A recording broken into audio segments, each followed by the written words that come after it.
Well, welcome everyone to another episode of Accounting for Old Cars, and I've been doing a bit of polishing.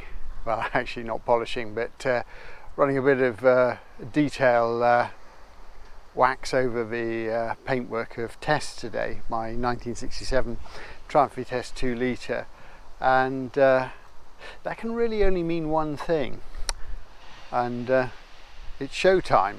So today you're going to join me as I take Tess to the annual midweek Friston car show. It's a wonderful Thursday afternoon, and we are the 10th of June 2025, and at the moment the temperature is somewhere pushing the high 20s, so it's going to be a hot but glorious afternoon to go and have a look at some truly wonderful classic cars. We'll jump in Tess and make our way over there, and then I'll give you a tour and we can see what we can find. So you'll join me in a second.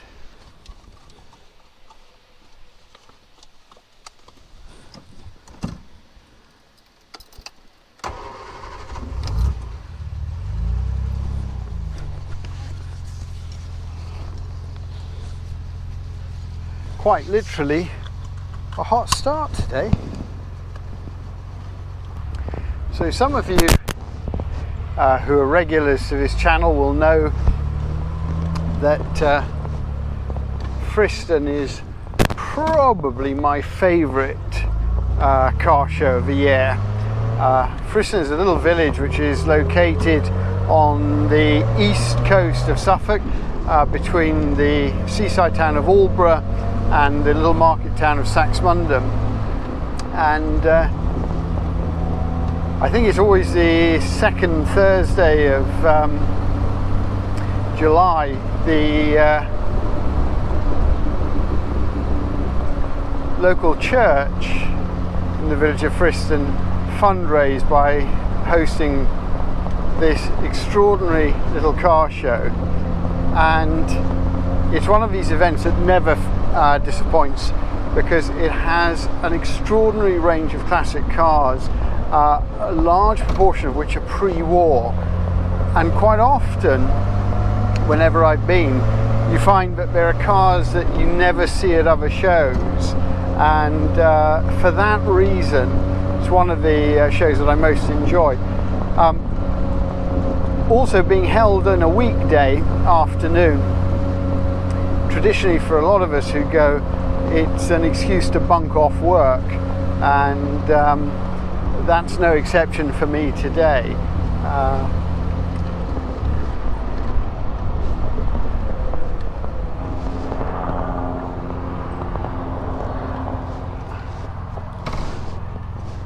It's very interesting. The two fire engines that have gone past are from a private agency which provides fire tenders for public events, and it occurs to me that these two may actually be attending the car show, which is reassuring, because in the sort of hot temperatures the field is likely to be very dry, and obviously not ideal for cars that may be a little bit incontinent. Should also just sort of mention to some of my subscribers, one or two of you asked why I haven't put out any recent content, and my apologies for that. The simple reason is that I am absolutely flat out at work at the moment, juggling several different projects, and I'm afraid to say I just haven't had the time to go out and film. I know I've also missed quite a few of the wonderful county sort of I know I've also missed a number of the local car shows this year, but I'm hoping to sort of recover some of that today by having a look and seeing what people bring along, and also be good just to sort of get some more content back out on YouTube land.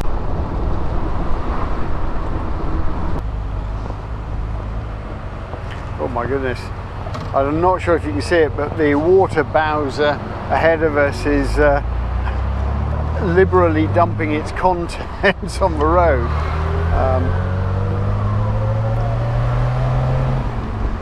Which may mean that I'm splashing my own immaculate paintwork. I say it's immaculate, it's not really. I'd intended to wash and wax Tess this morning, but I left it a bit too late and it's just been simply too hot.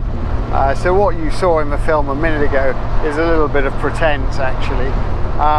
She's reasonably clean because I had a weekend away with my wife up on the Norfolk coast, and it was the weekend before last, and it was actually a wonderful trip around the wash, and something that I intend to go back and visit and film hopefully this summer, so you look out for some content there. But when we were staying in this sort of rather grand hotel, I parked the car under a tree, and next morning of course she was covered in sap, so when we got back I had to give her a sort of quick wash then before putting her back in the garage, and I realised that I left a few water spots, so yeah, she won't be the most pristine car at this event.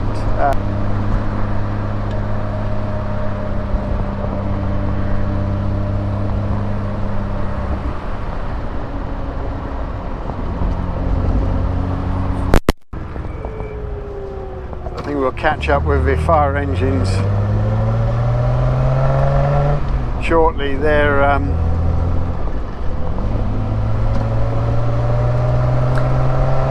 heading in the back way to the green.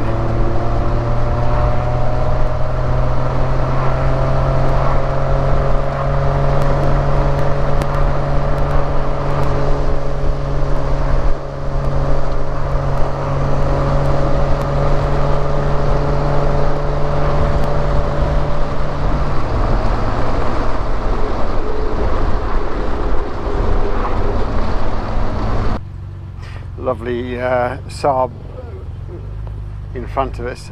We've seen this one before actually at one of the Felixstowe runs, I think a couple of years ago. Great survivor, and just coming in behind this magnificent Bentley.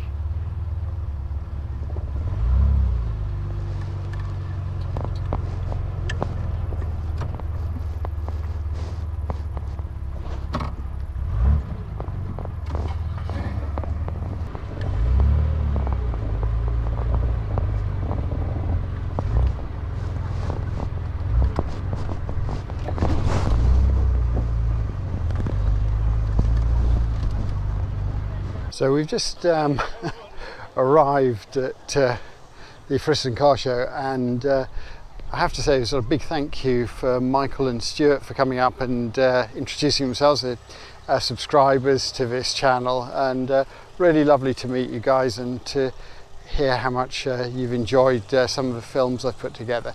I thought I'd show you this wonderful Mark II Cortina, which is actually for sale here. I can pause the video, you can have a look, but this is a beautiful example, and one of my favourite Ford colours, 1600 GT. These were such sought after executive expresses when I was a kid, and you can see the owners have managed to preserve the interior beautifully, the wooden dashboard and this sort of wonderful instrument cluster, and again the drilled sports steering wheel. Lovely lines. Next to that we have a Triumph TR4A with, again, actually very nice hardtop Surrey roof. I love the headlight guards as well on this one. Very, very smart. Friston's always popular with Riley owners, and I think this one we've seen previously. So this is a very, very pretty fabric bodied 4-seater drop head and sort of kind of boat tail. Lovely car. And next to that, I think one of the last of the proper Rileys, which I think I'm right in saying would be the RME. This is the one with the sort of Rexine roof. Again, beautiful sort of purple colour. These sort of wonderful flowing wings. I really like these cars. See if we can have a little look inside. Got sort of wonderful Art Deco dashboard and sort of sprung steering wheel. Very, very comfortable car. And actually I love the paintwork on this. This is absolutely gorgeous. And then behind that we've got a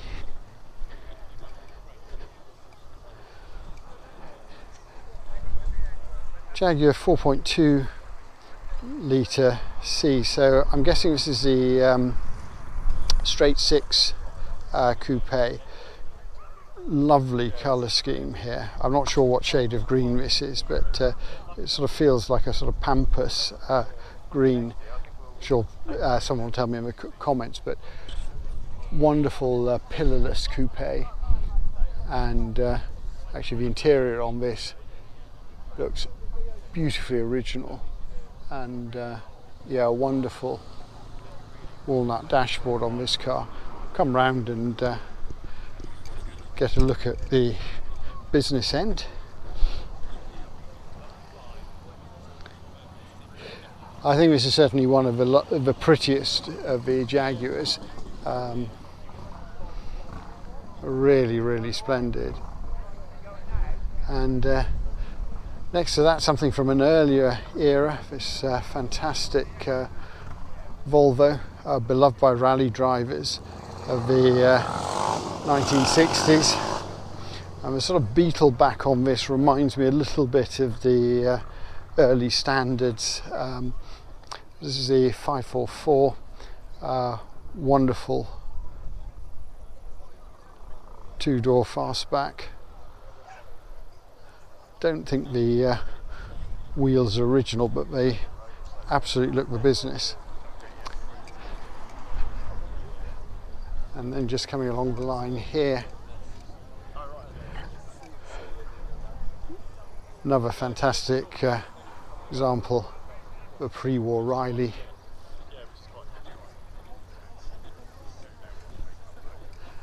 And this fantastic Jaguar XK 120 together with the spat. If I lift the camera up, you get a sort of better cockpit view. And the car that we saw last year, again this sharp boat tail example. Really, really pretty. And come around the front, so again another typical pre-war Riley with this sort of very distinctive radiator grille. And you can see the windshield's up at the moment, but it's got the aero screens behind.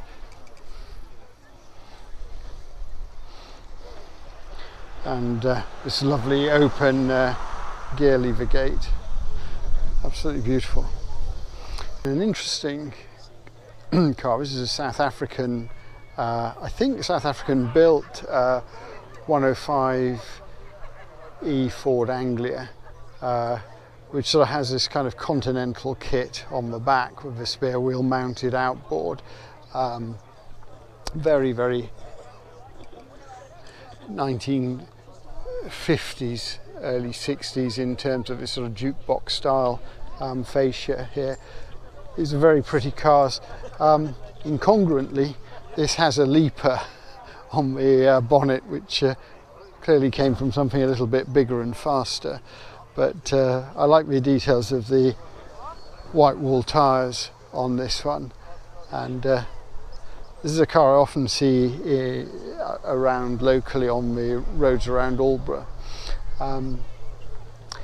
Again, very original 2 Series Jaguar. This one again from about 1968. It's got a wonderful patina to it, and you can have a little look inside. So again, wonderful interior. This is beautifully preserved. And then we've got a trio of Triumph Stags. This one obviously in striking magenta.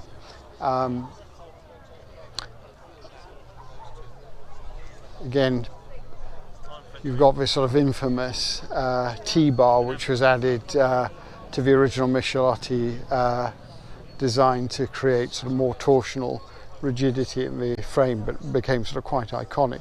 But nice to see one with the original steering wheel and 4-speed manual with overdrive.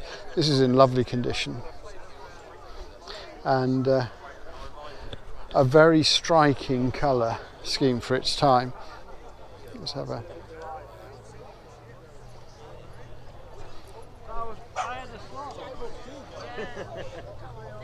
to these 2 big Fords. So we've got 6-cylinder Zodiac in a sort of duotone here, and again, these were such robust cars. I was talking to someone just a minute ago about the strength of the body shells here, which made them very popular in developing countries where the roads weren't metalled. Yeah, 3 seats in the front and 3 in the back. Very comfortable car with its smaller engine, 4-cylinder, relatively console. Again, I like the duotone colour scheme here, but I particularly like the period leopard print seat covers. For the lovers of Carroll Shelby and the Roots Group, got the best of both worlds in the V8 Sunbeam Tiger, and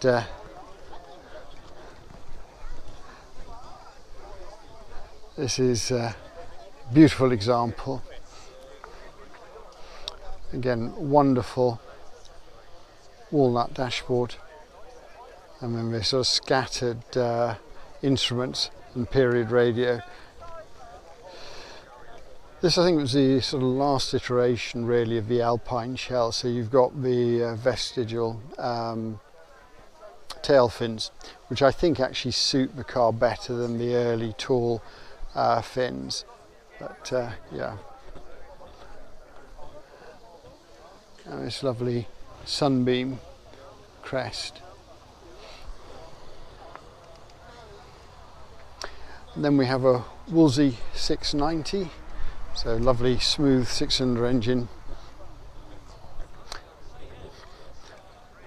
big saloon, again an upmarket brand, part of Morris at the time, and this sort of sumptuous interior. This sort of feels like it's another era from the console and the Zodiac that we were looking at earlier. Yeah, lovely car. Something a little bit different for Rover fans. We've got this sort of fantastic drop head version.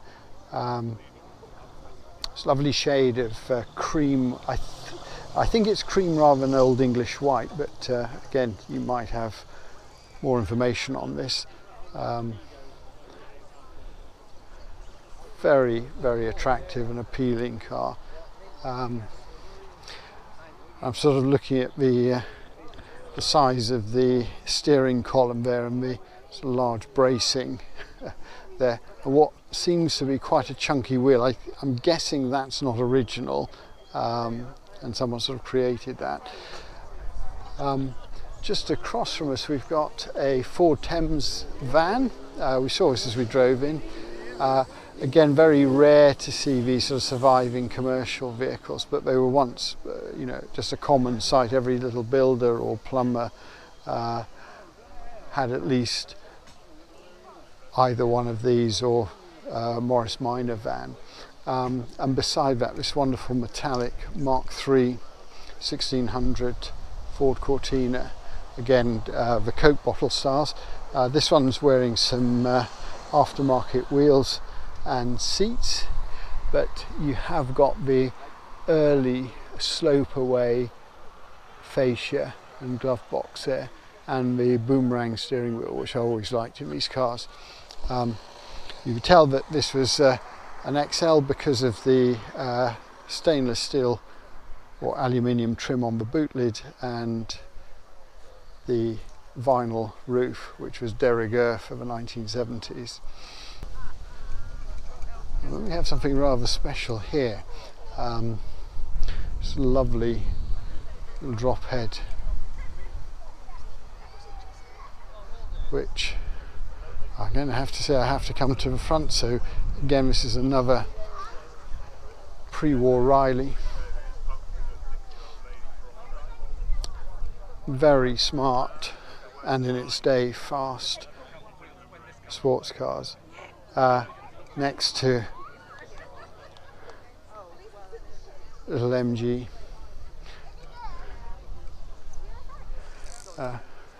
Just give you a little close up of the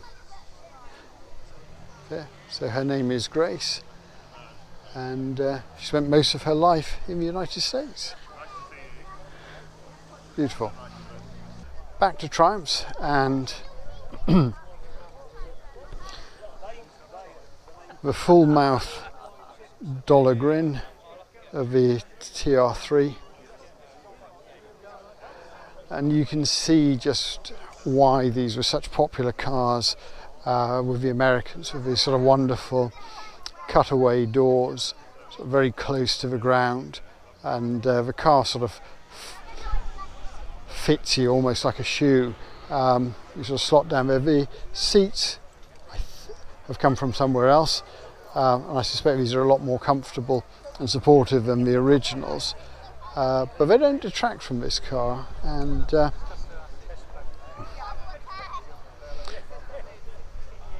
this is the sort of the last iteration of TRs before the Michelotti era of the TR4s. I thought this was one worth having a look at. Are you all right? Yeah, good, thanks. So this is a beautiful example of a Morris Minor van wearing the Evolve Classic Restoration logo. Love the colour of this one, and again, just lovely to see these sort of beautifully restored small commercials. We've got a Super Minx. So again, another one from the Root stable, this one being a Hillman, with an astonishing array of badges from the Caravan Club to the RAC and AA. But very spacious, smart family car, and the interior, this dashboard sort of gives you an idea of a kind of quality that people expected from Root in the 1960s, and this one with the 1700 engine. Next to that, the Triumph 2000, again another one of Michelotti's pieces of art from 1966. This one 2-litre automatic and duotone. We saw this one at the Ipswich Felix Day run, and if you have a look at the hubcaps on this one wears the Triumph globes on the chrome hubcaps. beautiful, elegant car. Really, I suppose, matched, some would say, by the P6 Rovers. Sort of negotiate through the motorbikes, and this is something that followed us in. Mark 1 Escort with something a little bit special under the bonnet here. So modern twin cam engine, which appears to be turbocharged. Amazing. No car show would be complete without a drop-head Morris Minor, and this one's from, I think, about 1964-65. She's very, very sweet. Lovely colour scheme of a red interior and white. Okay, hi there, hello. I'm just filming your wonderful car, and yes, 1965. I guess it was 65. Have you owned her for very long? Yeah, I love the interior colour, the contrast between the roof and the old English white, which I'm guessing is the shade there, but she's beautiful. We've got the green shield stamps, we've got the things from the year, we've got the death of Churchill. Oh wow, so you managed to collect everything from 1965, yeah, my goodness. So yeah, he died that year. Yeah, and it's called Daisy May, so we've got a Daisy May. jolly cool Daisy.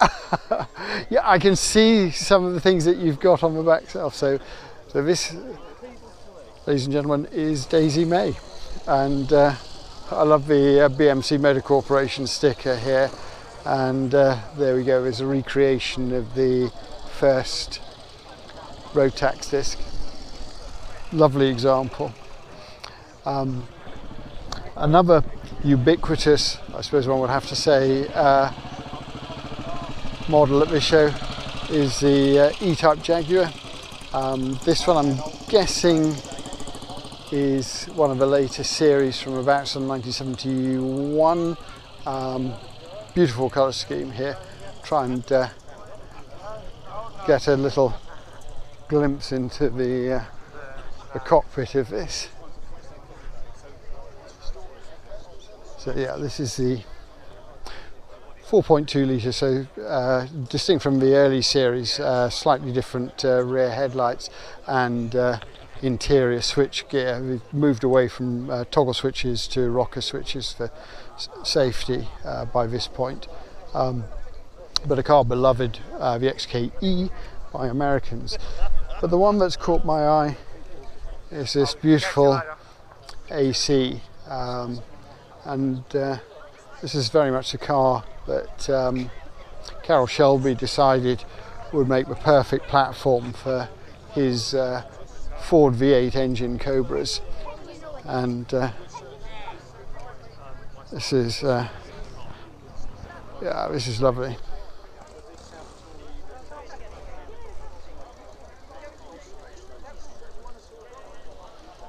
Absolutely beautiful car. Interesting again just to look at the instrument gauge to see the red line at 4,500 RPM on me, so lots of torque, but generally sort of low revving engines. Just coming across to the Alfa Romeo Duetto, and this is the Graduate car, famously driven by Dustin Hoffman, with the boat tail and 1700 engine.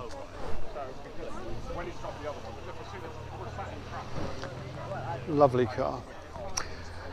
But next to the Alfa, we have a very rare car, in Suffolk anyway, all the way from Yorkshire, which is the Jowett Javelin, and this is the car with a flat 4 engine, wonderfully engineered and designed four-door saloon, and these cars deserve to be a much greater success than they were. I guess Jowett was such a small company they couldn't manufacture at scale, and were therefore sort of outpriced by the larger marques, but remarkable cars in their own way. And this one is a beautiful example with its suicide doors, but a really great design in terms of maximising interior space.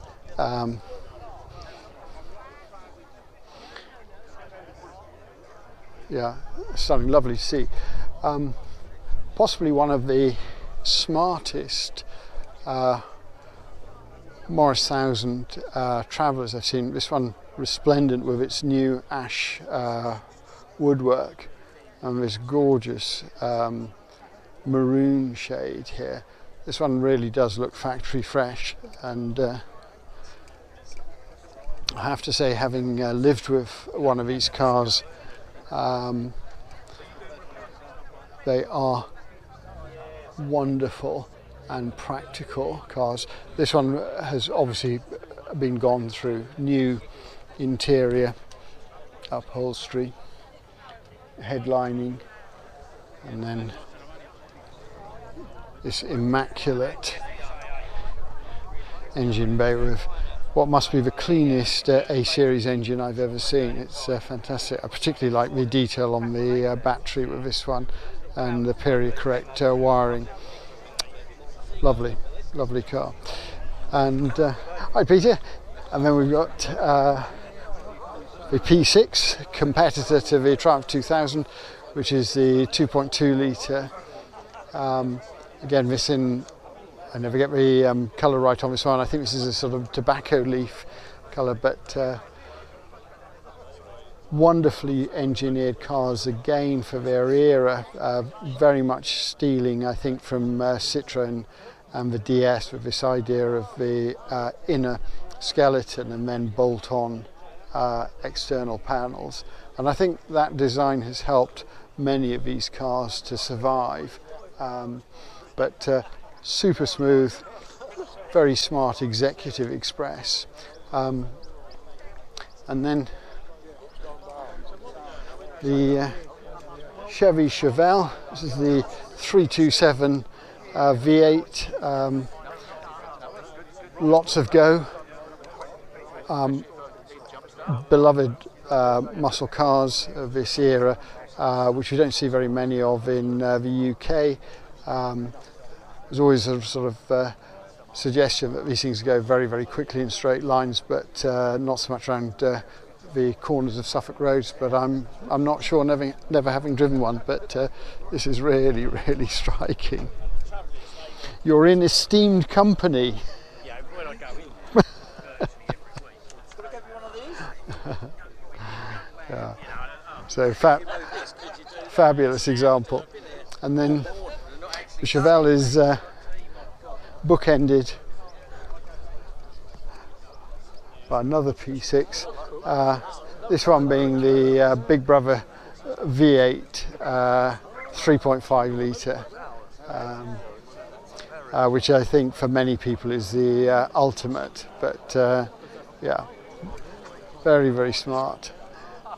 And I was talking about the DS a minute ago, and here we have one here from 1970, which again uses this sort of inner skeleton and frame with the bolt-on panels. Yeah, great cars. And then the TR6, which is the sort of thuggish iteration of the Triumph TRs, and this one running its original Lucas petrol injection system. So similar architecture on the straight six to the engines in the Vitesses and Triumph 2000, but with a longer stroke, so up to 150 brake horsepower when they were first introduced. Again, lovely example, unusual colour, but it's a silver colour which I think really suits the car, and yes, probably the most fun you can have in a TR, I think. And then we've got a Squire Countryman, so a version of the Anglia or Prefect, so a perfect car for picnicking. It sort of can be used as an estate or almost as a sort of works van. Something we don't see very much of in this country is the Mini Moke. Most of these are sort of seen in places like Barbados in the West Indies, but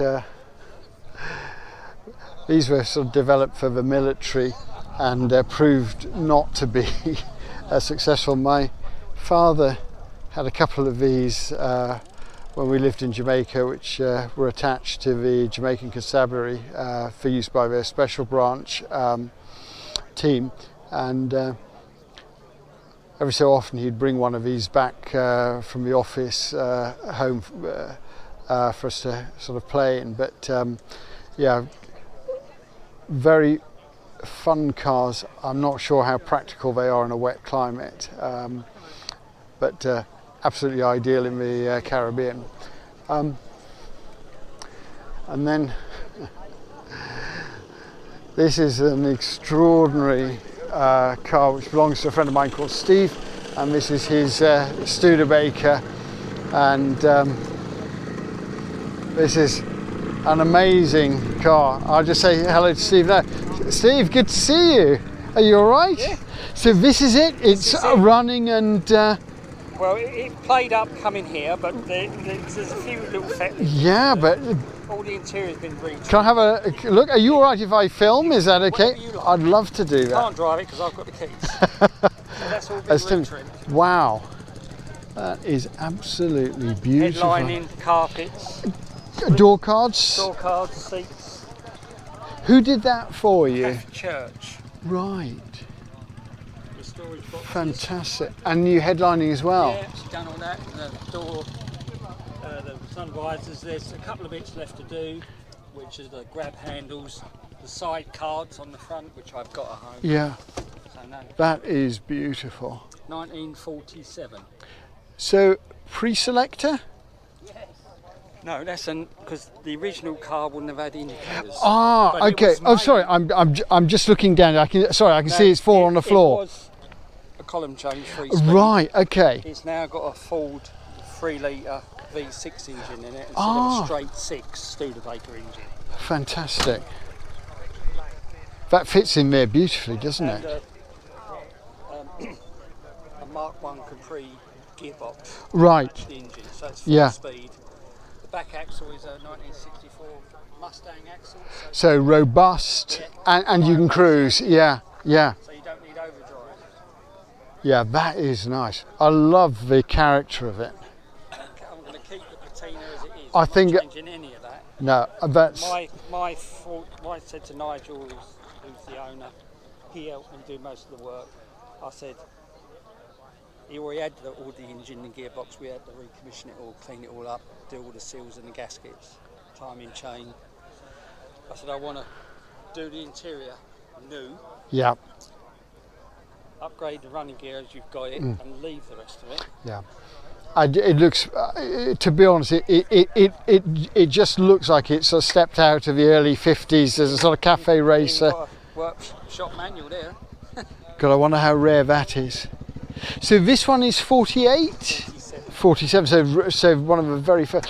I'm just going to actually just grab another look at the dashboard from this side because you get a better view on this side. Oh, so you must be delighted with it. Are you all right? I've heard about it, but not seen it before. So I think you showed me a couple of photos before. But when you think of what else was around in 1947, this thing must have been like a spaceship arriving. You know, just looking at the back of it. Studebaker, they wanted to make a concept car, Yeah, and this replicates, like the cockpit of I was going to say, it looks like it's coming towards you when you look at it that way. A mannequin with goggles on and a steering wheel from the back. I love that. But obviously Studebaker made parts for B-17s and B-25s. And so a lot of the technology and stuff came back. Wow. So they had all the know-how. One of the clocks has got a symbol of an aircraft and a half track, the middle clock. See the symbol there? Oh wow. And the half track at the bottom. Let's have a quick look in there. That is fantastic. See, I love it. So next to Tess, we have this magnificent looking Bentley with probably the biggest headlights of anything here in the show. This is a fabulous piece of kit, and when you look at the scale of it, it sort of reminds you of Ettore Bugatti's joke about Bentley making the fastest lorries in the world. Yeah, fantastic car. The other one that I really like is this Ford Falcon station wagon.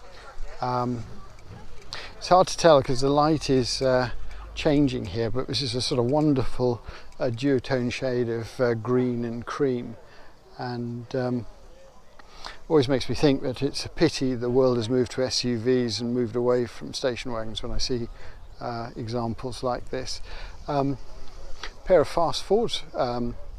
We've got an RS 2000 in this sort of bright tangerine orange, and then the icon of the late 1970s, the Mark II Droop Snoot RS 2000. Yeah, both highly desirable cars. Something that we don't see very many of in shows in this area is the SD1 1977 Rover. Again, the shape which allegedly was borrowed from the Ferrari Daytona, and this is the 2.6 litre straight six, which I believe is somehow based on the Triumph straight six engine. I think it's an evolution of that engine.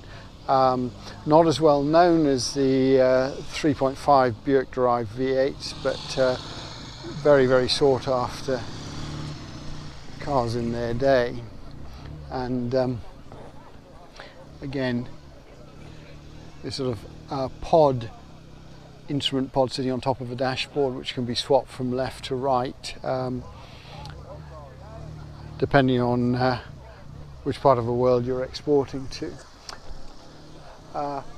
Let's have a little look at this Bentley here, and so I'm thinking this must be one of the 3.5 litre. Beautiful, beautiful car, and looking at it, one that is regularly driven and used. What's impressive is the ground clearance on these cars, which sort of kind of makes them go anywhere. Really usable classics. Austin Healey car, beloved of rally drivers like Pat Moss. Hugely successful in their day. Allegedly heavy cars to drive, but iconic British sports cars. Sort of wonderful 3 litre Austin 6-cylinder engine here, and this one running what look like Tripper Weber carburetors. Fabulous, fabulous piece of kit.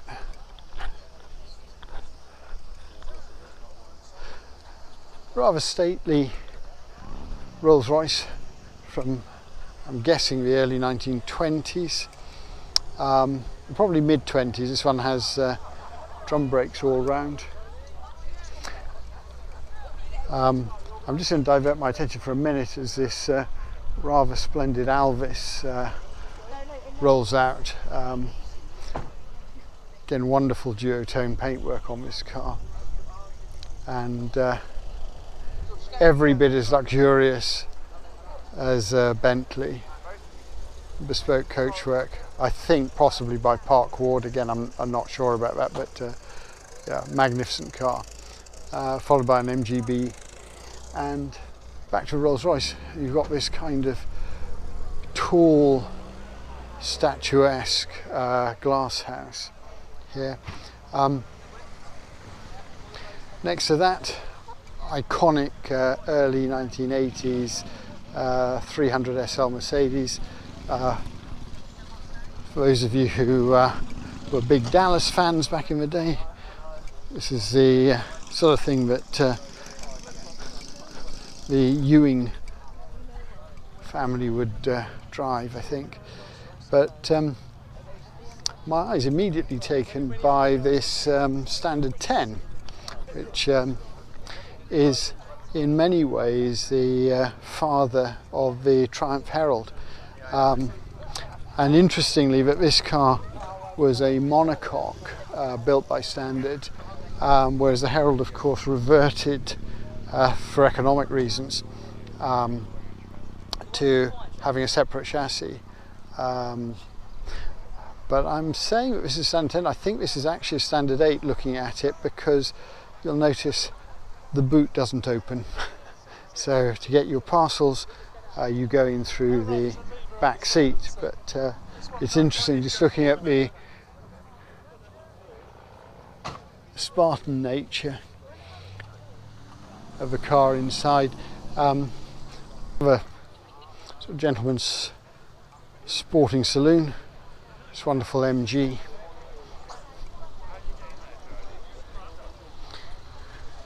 Again, I'm not sure what era this is. I'm guessing from about 1948. And her name is Lady Emily. But I love the air conditioning here, where the windscreen can be sort of prized open. And then we have Bonnie, this Ford Popular. And next to Bonnie, a relative of Tess, which is this 1600 Mark I Triumph Vitesse 6. And one of the distinguishing features of the early Vitesses is that they carry the Coventry Angel badge on the top of the bonnet.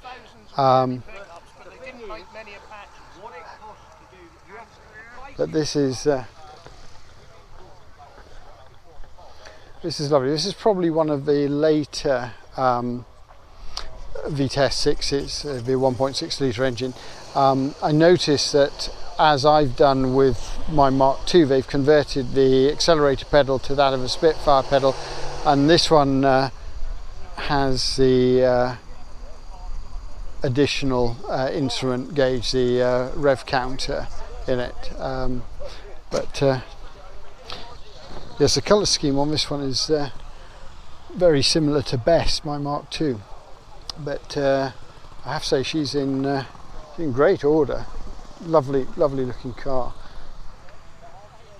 And we have Austin Healey Sprite.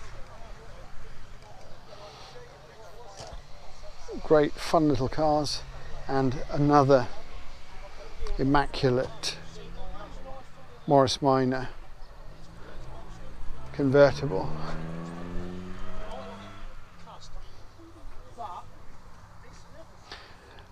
And then we've got a Rolls-Royce Phaeton. She is absolutely gorgeous.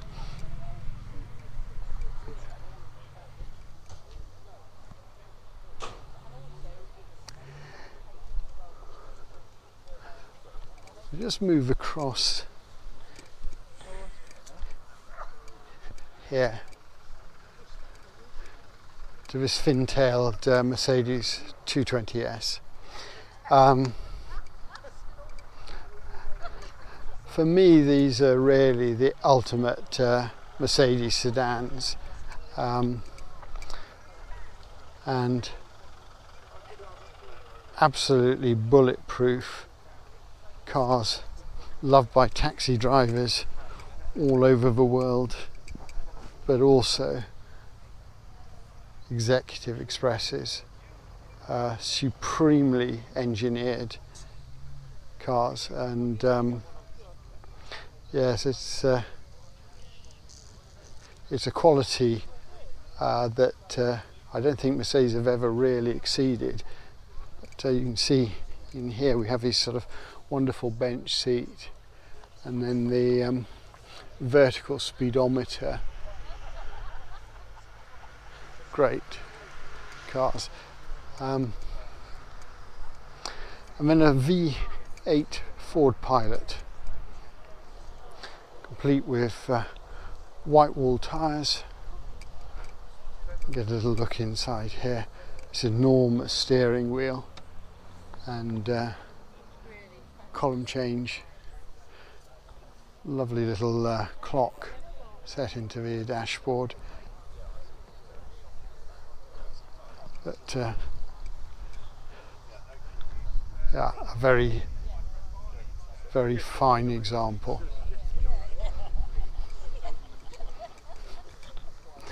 And just beyond this, again, as I've said at these shows before, we don't see many Roots cars, but Humber was the flagship badge of a Roots group, and this lovely duotone example here, the earlier curved back windows, very much in the sort of same class, I suppose, as the Ford Zodiac of its day. But yeah, lovely, lovely car.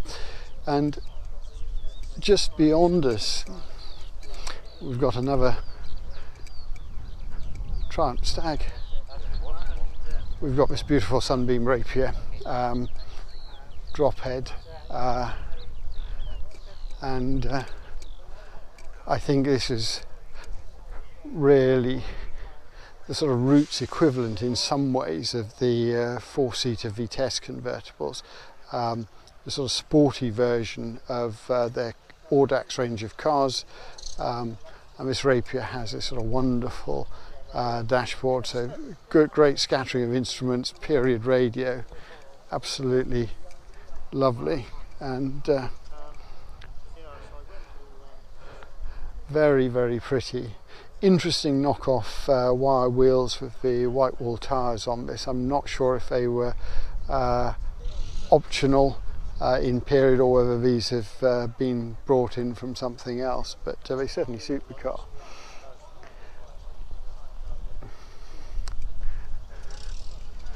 And then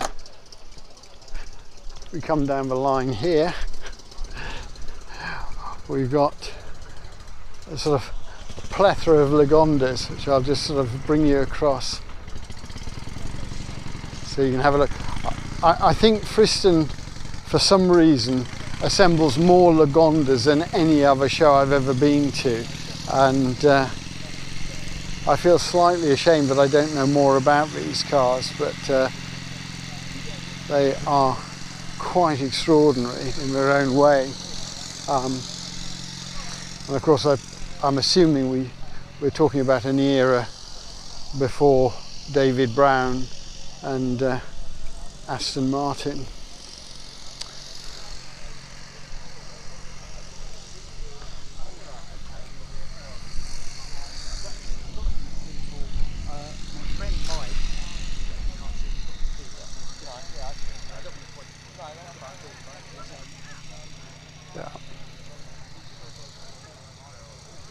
You can sort of see the Lagonda wings, which feature again in Aston Martin badges later on, but yeah, fabulous cars.